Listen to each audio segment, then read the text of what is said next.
వెనుకబడిన జిల్లాగా పేరు పొందిన ఆదిలాబాద్ను అన్ని రంగాల్లో అభివృద్ధి వైపు తీసుకువెళ్లేందుకు తన వంతు కృషి చేస్తున్నానని ఎమ్మెల్యే పాయల శంకర్ పేర్కొన్నారు. బ్యాంకింగ్ ఉద్యోగార్థులకు దిశానిర్దేశం చేస్తూ శిక్షణలు అందించేలా ఏర్పాటు చేసిన బ్యాంకింగ్ హబ్ కోచింగ్ సెంటర్ను ఆయన ప్రారంభించారు. నలుగురికి ఉపయోగపడే విధంగా ఆలోచించినప్పుడే మనం చదువుకున్న చదువుకు సార్థకత లభిస్తుందని ఆదిలాబాద్ ఎమ్మెల్యే పాయల్ శంకర్ అన్నారు. ఆదిలాబాద్లో నూతనంగా ఏర్పాటు చేసిన బ్యాంకింగ్ హబ్ను మున్సిపల్ చైర్పర్సన్ బండారి అనూషతో కలిసి ఆయన ప్రారంభించారు. ముందుగా జ్యోతి ప్రజ్వలన చేసి కార్యక్రమానికి శ్రీకారం చుట్టారు. ఈ సందర్భంగా అతిథులను శాలువాతో సత్కరించారు. ఈ కార్యక్రమంలో రిమ్స్ డైరెక్టర్ డాక్టర్ జయసింగ్ రాథోడ్, నలంద కళాశాల principal Punnarao, radiologist doctor Kalyan Reddy, విశ్రాంత ప్రొఫెసర్ విజయబాబు తదితరులు పాల్గొన్నారు.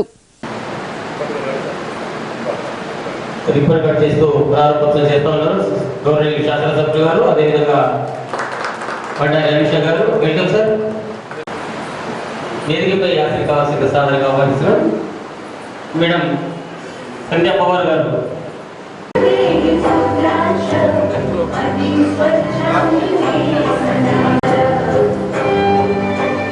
ఈ సందర్భంగా ఎమ్మెల్యే పాయల్ శంకర్ మాట్లాడుతూ వెనుకబడిన జిల్లాగా పేరుగాంచిన ఆదిలాబాద్ను అన్ని విధాలుగా అభివృద్ధి చేస్తూ ముందుకు తీసుకెళ్లడంలో తన వంతు కృషి చేస్తున్నట్లు తెలిపారు. ఈ క్రమంలో జిల్లాలో ఇండస్ట్రియల్ పార్క్ను ఏర్పాటు చేసి రానున్న రోజుల్లో జిల్లాను ఇండస్ట్రియల్ హబ్గా మారుస్తానన్నారు. ఇప్పటికే జిల్లాలో ఎయిర్పోర్ట్ ఏర్పాటు కోసం అన్ని పనులు పూర్తి చేయడం జరుగుతుందని, త్వరలో 10,000 ఎకరాల్లో ఇండస్ట్రియల్ పార్క్ను నెలకొల్పుతామన్నారు. ఇప్పుడిప్పుడే ఆదిలాబాద్ అభివృద్ధి వైపు అడుగులు వేస్తుందని, తాజాగా బ్యాంకింగ్ హబ్ ఏర్పాటు చేయడం అభినందనీయమన్నారు.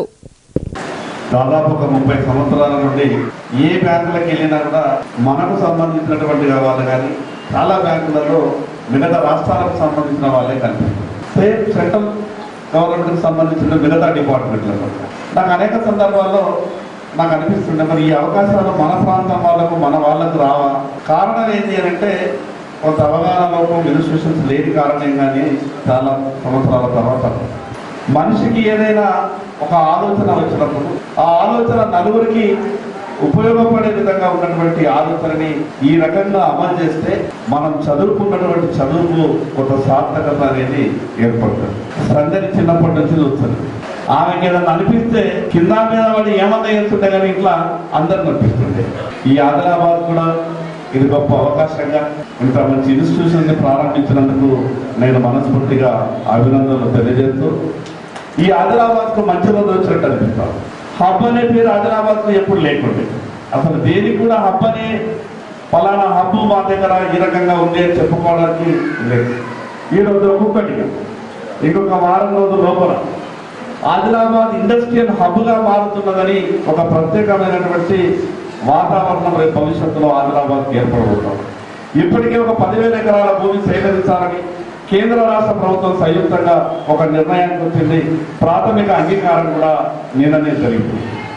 కాబట్టి రేపు ఆదిలాబాద్ ఇండస్ట్రియల్ హబ్గా, మరోపక్క డిఫెన్స్కు సంబంధించినటువంటి ఎయిర్ ఫోర్స్ ఫుల్ ఫ్లెడ్జ్ అది ఆదిలాబాద్లో నిర్మాణం అయితే రేపు ఏరోనాటికల్ హబ్గా కూడా ఆదిలాబాద్కు ప్రాముఖ్యత దొరికే అవకాశాలు ఉన్నాయి.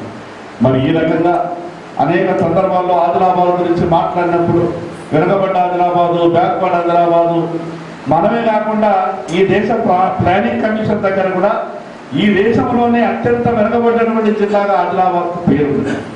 మరి ఇలాంటి కార్యక్రమాలంతా మనమంతా కలిసి చేయడం వల్ల రేపు భవిష్యత్తులో అందరికన్నా ముందు ఆదిలాబాద్ ఉన్నది అనే విధంగా ఉండే విధంగా మనమంతా కూడా కలిసి చర్యలు తీసుకోవాలి.